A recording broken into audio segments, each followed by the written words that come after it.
Welcome to another episode of Talk Time with MaxContact. I'm your host, Sean McIver. In today's episode, I'm excited to have Daryl Wilkes, a seasoned leader in customer experience and transformation, joining us. Currently directing customer care at ASOS, Daryl has a distinguished career that spans various high-impact roles in transformation and strategy across multiple industries. His expertise lies in steering customer service operations into new digital frontiers, enhancing customer interactions, and fostering team engagement. Daryl, I always feel a little bit awkward when I'm doing an introduction when you're right here with me. Is that a fair summary? Is there anything you would add? Thanks, Sean, firstly, and that sounded amazing. I'm not sure you were describing me, but it sounded fantastic, so thank you. No problem at all. I've been really looking forward to this conversation with you, Daryl, so if you'll forgive me, I'm just going to dive straight in. When we talk about customer experience, customer excellence, when we talk about some of these phrases, some of these, in some cases, KPIs, there can be a huge amount of variance when you talk to different individuals within the industry, as I have found across the many conversations I've had, often with very compelling reasons for that. I'm going to start off by asking you, as you see it, what's the hallmark of excellence when it comes to contact center experience for customers? Good question. I think that there's probably two parts to my answer, Sean. So I think if you take a step back from the contact center experience, i.e. interactions, to me, the hallmark of a service experience is much broader than that. I think you've got to look end to end in your experience, and that's what we try really hard to do within my team. Because actually, the customer almost doesn't want to get in touch with an organization unless something's gone wrong. So actually, if you can orchestrate a really seamless and frictionless experience and pick off those moments where you think a customer's going to go down a happy path and preempt that, that for me is the hallmark of a great service experience. However, customers will always want to get in contact with organizations, will always want support, will always want help. There are always unhappy paths in every customer journey. So for me, the hallmark, I would say, I don't think there's a blueprint which every organization in the world could take and copy and paste and use it and it would work. I think every business is different. And I think what's more important is almost the demographic of customer that you're serving. My personal view is a best-in-class service experience is one that has minimal levels of friction and offers a real strong blend of digital interactions and self-serve, because lots of customers like to do that, don't want to interact with somebody, but that real intelligent help when they need it, but it's help that's really empowered, there's problem solving, and there's really resolution focused, so that actually if I do talk to somebody, I know that I'm not going to have to come back again because this person is fully empowered to resolve my issue and more potentially. Yeah, that's a really good point. And I think you've touched on a few things that I'm probably going to cycle back to through the course of this conversation, particularly around what you've said about utilizing various channels and also around it being an element of an overall customer journey. The customer excellence side of things doesn't only come into play when the agent talks to the customer or when the agent interacts with the customer. It's actually earlier than that and later than that. Firstly, though, I think it would be well worth, you touched on it just there, so let's start there. You mentioned about having multiple channels for customers to get in touch. You've got the self-serve, you've got the digital opportunities there as well. Tell me about how you're utilizing technology. Have you integrated anything recently at ASOS that significantly transformed your customer service operations? And I guess off the back of that, how did you, number one, understand what good looks like and measure a success? And if there are any challenges during that integration? We've been on a fairly steep transformation curve over the past 2 to 3 years within ASOS Customer Care. And there's a couple of elements to that really, but they come together quite nicely. One is around the advisor experience and how we really optimize that. And I'll come back to that in a second. The other part is, as you mentioned it almost, what's the entry point to getting help and care and service for ASOS customers? A couple of years ago, we actually made a really bold decision within the team, probably in the opposite direction to a lot of organizations. So a lot of organizations talk quite prominently about omnichannel. So actually, can we offer different channels? So there's lots of social channels available now, and social media organizations or customer service organizations now, they build platforms around service. We took the bold decision a couple of years back whereby we reduced our channels. So We're a digital native organization. Even 2 to 3 years ago, we had very little telephony interaction with customers. The customer didn't really want to call us, and it wasn't really a channel that we promoted. If you think about our demographic, we target 20-somethings, fashion-loving 20-somethings. They don't really want to pick up a phone and speak to somebody over the phone. But what we did offer was multiple digital channels. So we had live chat, we had Instagram, we had Facebook, we had Twitter, we had email. And there were all these different multiple paths. And what we found, actually, we had really different levels of service across those channels. Live chat was by far and away the most effective in terms of resolving things first time for the customer. We weren't resolving things anywhere near as much as we should have been in terms of the first time resolution. So customers were coming back probably 1 and 2. So resolution, however, it was much better than, for example, if somebody contacted us through direct message on Facebook. So we operate across multiple markets, multiple online stores.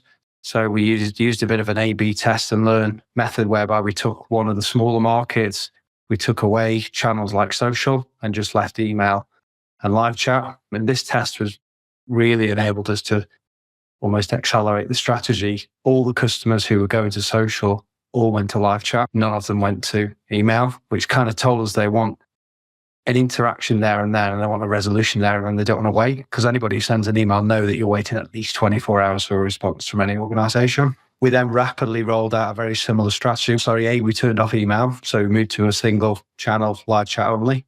Email became almost a business continuity. And then we rolled that same strategy out across multiple markets and geographies, which gives us the strategy we've got today. We also combine that with embracing more digital interactions. So it kind of shocked me when I joined ASOS 3.5 years ago that we didn't have any real digital interactions as part of our service model. Everything was human to human when customers got in touch. So we very rapidly engaged with a technology organization that's now actually part of Microsoft to implement virtual assistants across all of our major markets. And that fits really well with a live chat channel strategy, because virtual assistants and live chat fit really nicely together as an interaction flow for the customer. And what those virtual assistants are enabled us to do is really move a lot of the simple interactions where there's quite a binary response for the customer into a digital interaction. Yes, that's been really cost effective for us. And over 1/3 of our interactions are now handled digitally through those virtual assistants. But what we also did as part of that is redesigned the journey to help. So it was quite a clunky way for a customer to get from, I'm on the buying page, I'm on the app, to get to an actual interaction with an advisor. It was nearly 20 clicks. We pretty much half those clicks by implementing the virtual assistant. So really simplified the journey, took friction out of the journey. And actually the virtual assistant interaction was, again, created less friction for the customer because it gave them the response pretty much straight away. And that's the channel strategy we have today. Jumping back to the advisor experience, what we've then done over the past 12 months is replaced our live chat tool, i.e. the tool that the advisors use with the customers to interact over live chat, to complement the virtual assistant interaction. So they now appear in a single window for the customer, and the advisor is in essence in the same platform as our virtual contact center interactions. So that's worked a lot better. And again, has taken more friction away for the customer. Alongside that, we've replaced quite an old knowledge management flow system that we had with a much more Google type interaction knowledge tool, whereby as an advisor, I can basically search what I need, I can bring it up, and I can respond to the customer much quicker and with better information, much more structured information. So there's quite a lot of transformation that we've implemented over the past 2 to 3 years. It's delivered a huge amount of benefit to us in terms of reducing the overall cost to serve for the organization, but we're delivering better experience through things like touchpoint NPS than we've ever done at the same time. So really positive results from quite a lot of transformation. That sounds amazing, and especially to go through such a significant transformation in a relatively short space of time. I mean, one of the timeframes that you've just mentioned was in the last 12 months, still going on that transformative journey. And you talked about reducing the friction points from a customer point of view. Can I just check or touch on as well, how did you navigate that from an internal staff on the front lines point of view? How did you navigate those friction points in terms of resistance within the teams themselves? Because that's quite a lot of change. And we know from studies that generally speaking, people can be resistant to change. How did you effectively manage that and take your staff on that journey with you? Very good question. I think it's probably quite a multifaceted answer. So I think the initial bit is everything we were doing was clearly articulated as part of customer care strategy that we designed as a leadership team that underpinned our overarching ASOS strategies. Part of our ASOS strategy is to strengthen our relationships with customers. We are the only people in the organization who talk to customers. We don't have stores. We're the only people in the business. That is unbelievably powerful. It's a statement I make every time I talk to the teams. There's so much power in that. By defining a very clear customer care strategy in the direction of travel, which was digital first. We want to be a digital first customer care operation. And we want to leverage technology to enable us to give us really simple, friction-free experience to customers. When they do talk to us, we want to empower you as frontline teams to really resolve for the customer first time, because actually that makes the customer's life easier, but it's a hell of a lot easier and better for you and more empowering for you and probably more fulfilling for you as an advisor at the same time.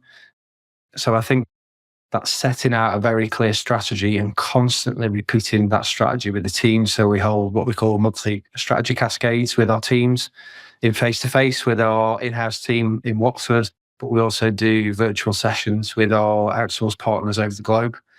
So every month religiously we'll go through reminder of our strategy. Here's some progress that we've made against some of the strategic pillars that we've got. Here's some intel from the business. So we'll often bring in speakers from the wider organization just to build up that level of intel around where the business is going, what we're doing from a product perspective, what we're doing from a digital product perspective, but really immersing those frontline teams in the business, but constantly linking them back to here's the strategy, here's the direction, here's the vision, here's your role in that.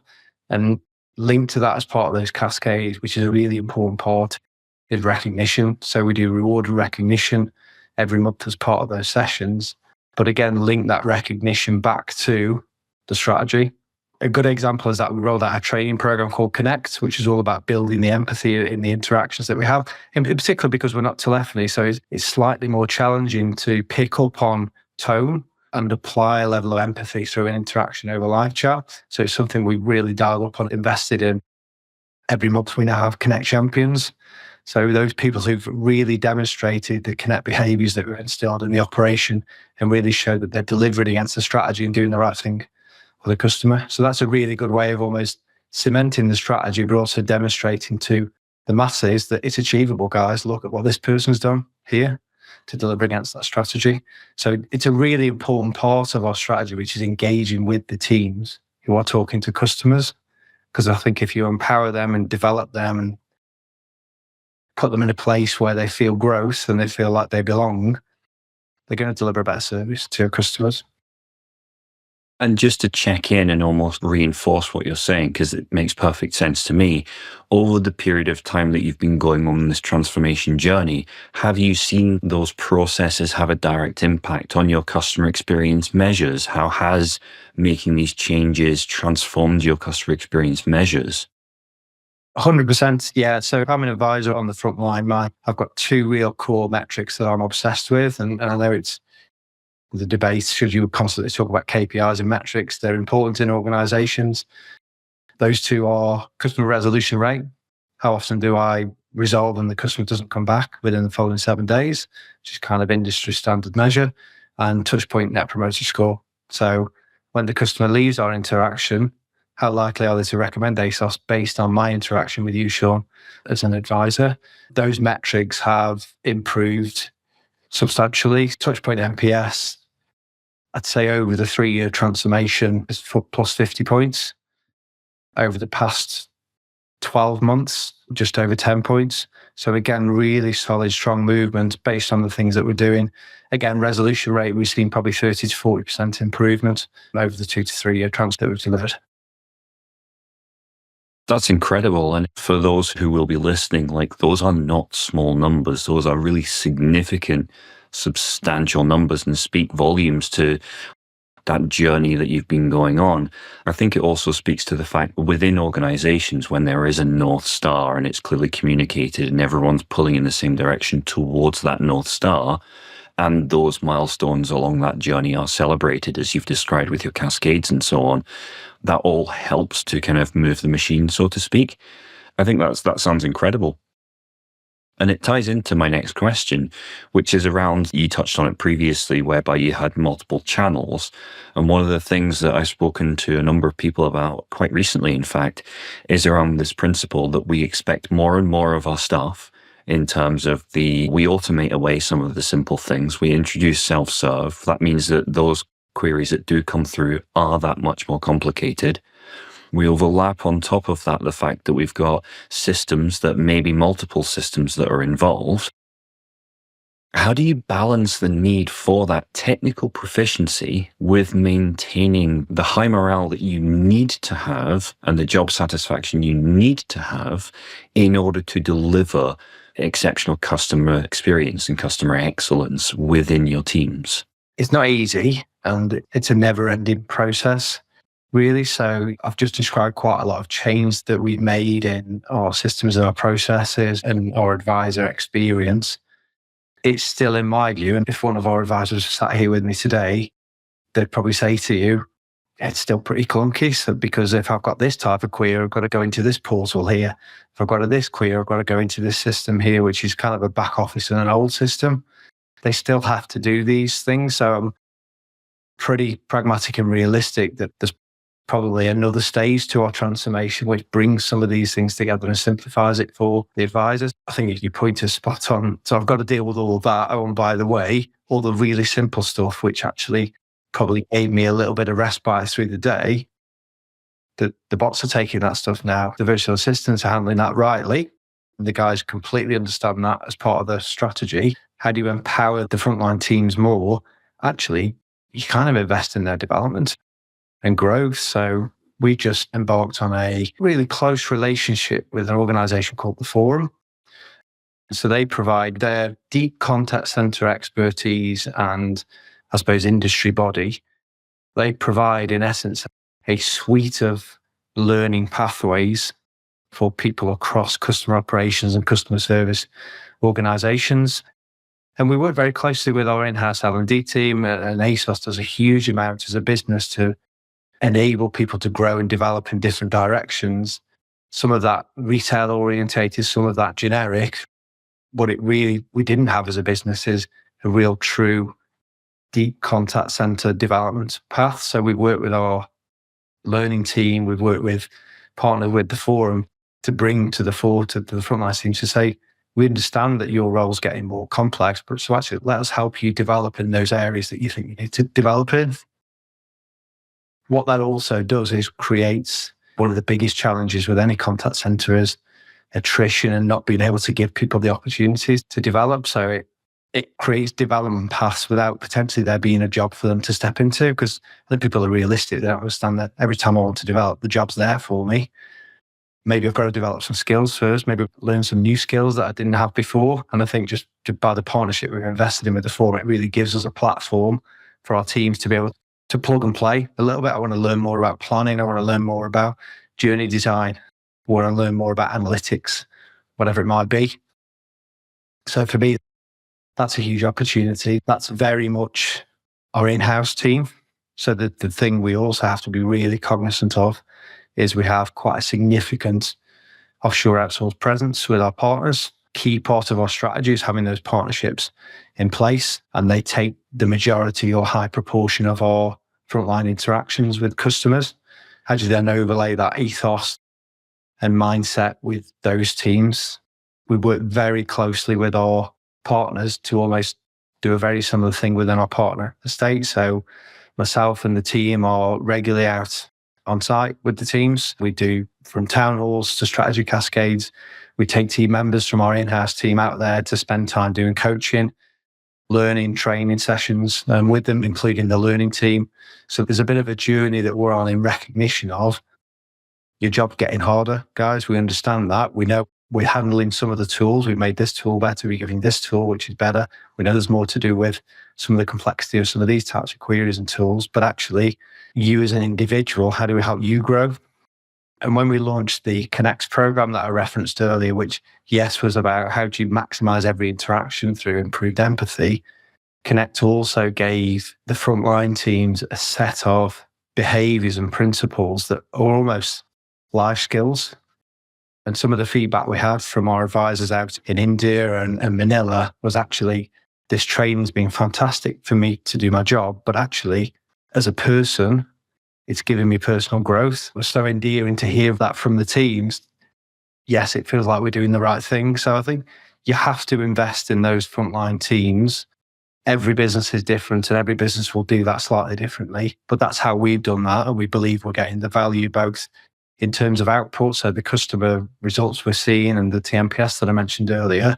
We are also seeing, as an example, attrition stabilize and fall across those centres, where we operate in very highly competitive environments in offshore locations where attrition is relatively high because there's always competition in the regions that the guys operate in. We are seeing decline in attrition because people are starting to feel that level of belonging with ASOS. That's amazing. And it sounds like it's been a really empowering journey for a lot of the staff to feel engaged in that process and to be on that journey. And a couple of things I want to touch on, if that's okay. You mentioned two metrics previously, that was resolution rate and touchpoint NPS or TNPS, as being important to your measures for success. Now, you and I and our listeners know there are a whole raft of different KPIs that agents can be measured on. I've worked for businesses previously where I had 10 different KPIs. I just want to ask, from your point of view, how has that evolved over your period of time with ASOS to where it is now? How did you, quote unquote, land on those metrics as being ones that really were the ones to focus on? Let me start with TMPS because that's very industry standard. And the principle for me in running a contact center or leading any sort of transformation is measure something that you can benchmark. Because actually, if you create a measure all by your own, it might be brilliant and really calculated in a really cool scientific way. How do you know whether that's good, bad, or indifferent? But actually, if you measure something that you know the rest of the industry is using, you can go and speak to peers from other organizations to understand where you are. Actually, it's very easy for you then to benchmark yourself and understand how the progress you're making. So I think that's an important point. When I joined ASOS a few years back, we asked customers to fill in a satisfaction survey after an interaction. But we asked them, I think it was the best part of 10 questions. And these questions were framed around almost how we measured quality with our advisors. I think there was some logic in the way it was being done to almost create a set of feedback from the customer that directly related to how we were measuring the advisor's interaction and their ability to tick the boxes that they needed to tick. But A, we saw relatively low response rates because guess what? Not many customers want to answer 10 questions. But B, they were answering a CSAT question. How satisfied are you out of 5? Guess what? The score was about 3 point something. Doesn't tell you anything. So I'd previously worked very closely with TMPS as a measure in previous organizations. And it was something that people could hang on to, create a hook, become a little bit obsessed with in a good way, i.e. the outcomes for the customer. So it was quite a simple thing to say, actually, guys, let's move to TMPS as a core KPI, because moving away from CSAT to TMPS straight away, you've got this real proxy of detractors, promoters, passes sitting in the middle. Actually, what's making these guys a 1, 2, 3, 4, 5? What's really frustrating them? And that really allowed us to start to get a thematic around the things we went after around process and policy change, because we could see the things that were really frustrating customers. We weren't getting that from a CSAT survey. TMPS really brought that to life. So that was almost a very easy decision, but we had to execute it properly. The survey went from 10 questions to 2 questions with verbatim. So how likely are you to recommend? How easy was it to get your issue resolved? So customer effort. We don't really use the customer effort measured from our advisor interactions. However, we use customer effort in our virtual assistant interactions. So that's our core experience measure through our virtual assistant interactions. So that's the other measure. And we also measure resolution rate within our virtual assistants as well, based on exactly the same methodology. Does the customer come back within 7 days following the interaction? And the resolution rate, I think, is a key KPI in any contact center because I suppose it measures your effectiveness of resolving the thing the customer's got in contact with you on.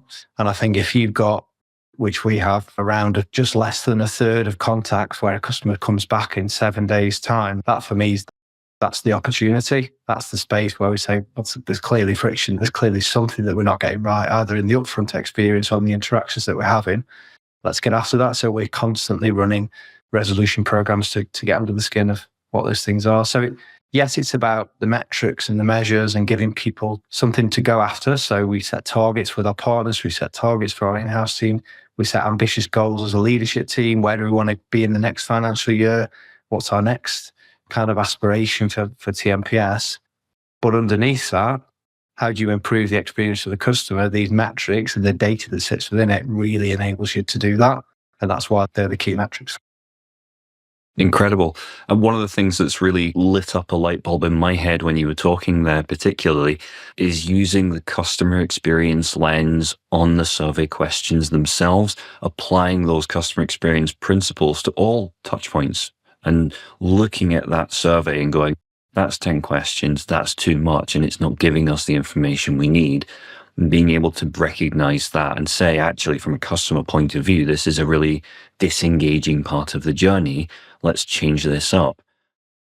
The other point that I just want to make is throughout the course of this conversation, and I think this is something that people can absolutely take away from this conversation as well, is it's almost, and forgive me if I put words in your mouth here, but it's almost like we're having a conversation around the science of CX. And what I mean by that is we're talking around experimentation and A/B testing and making small changes and viewing how those small changes then are reacted to by customers, how they engage with those small changes and what that does to those key central metrics.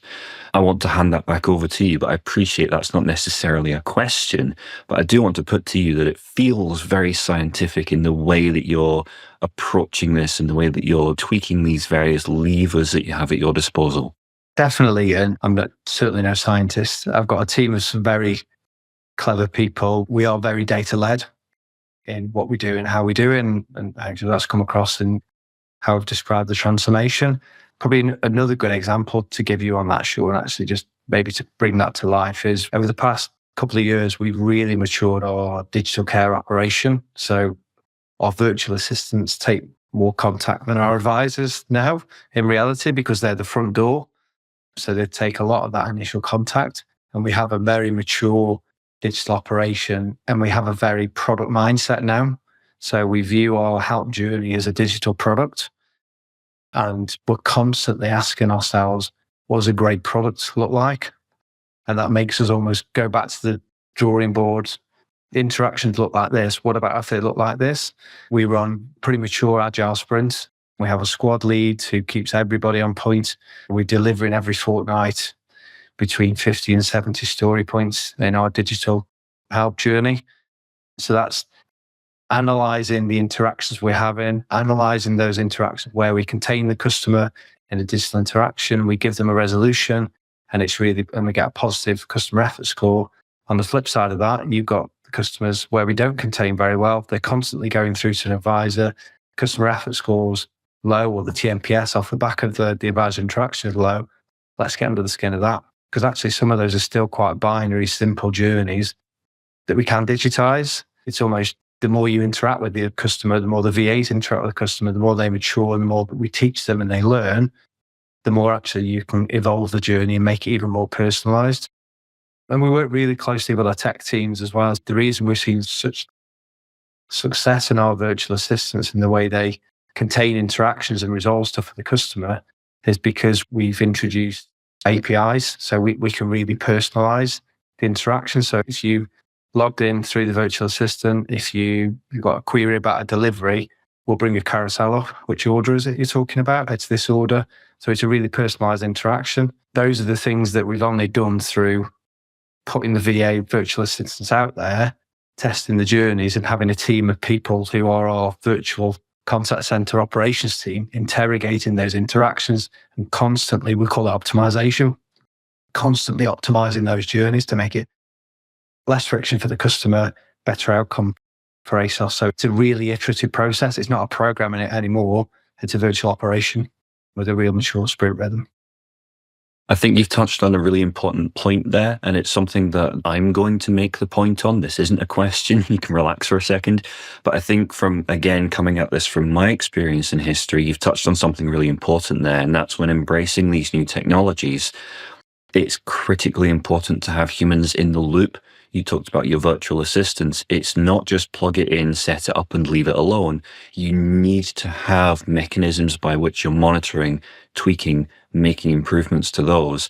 And from what you've just described, that's kind of almost perfect scenario. You've got a team dedicated, examining the outputs, looking at where needs the greatest focus. I'm aware of time, so I'm going to make this my last question. I'm going to ask directly about AI. I'm going to ask a more general question because it sounds like you're really kind of on an established journey there. But zooming out from the landscape we're in right now and kind of taking a 50,000-foot view, as you look ahead, what do you see as being the next big innovations incoming in the customer experience landscape that you think will redefine how businesses such as ASOS interact with their customers? And how are you preparing your team to adapt to those and adopt those innovations? I think probably hard to answer that question without mentioning AI in reality, because I think that's the obvious thing that everybody firstly needs to almost understand. I think that's probably the very important first step. And there's a lot of talk at the moment. There's probably quite a lot of lack of understanding. And I'd say that personally as well. It's something that I need to spend more time understanding. Do I think it's transformative from a service operations, care, contact center perspective? Hugely. So if I just take what we've done in the past 6-12 months where we've implemented a brand new knowledge tool. So we've taken very old school kind of flow charts our advisors used to use, put them into a tool that's much more browser based. We now have the basis through which capability like large language models and Copilot capability, in essence, can scrape that information and present it to an advisor. That for me is the really obvious opportunity from a customer service operation point of view. The key thing is how you do that. It's almost less about should we embrace the technology? Yes, of course we should.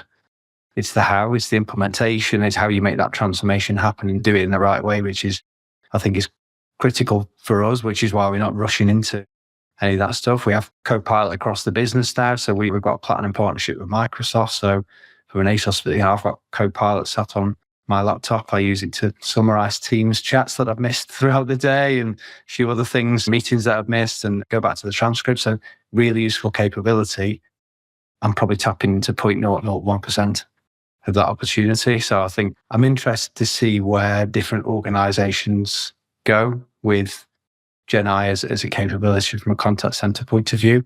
For me, it's a massive enabler to much more personalized and rich interactions, both digital interactions and human interactions. I think there's a desire for people to interact with organizations, and no business has got all their processes nailed on. Therefore, there will always be a need for interactions to happen.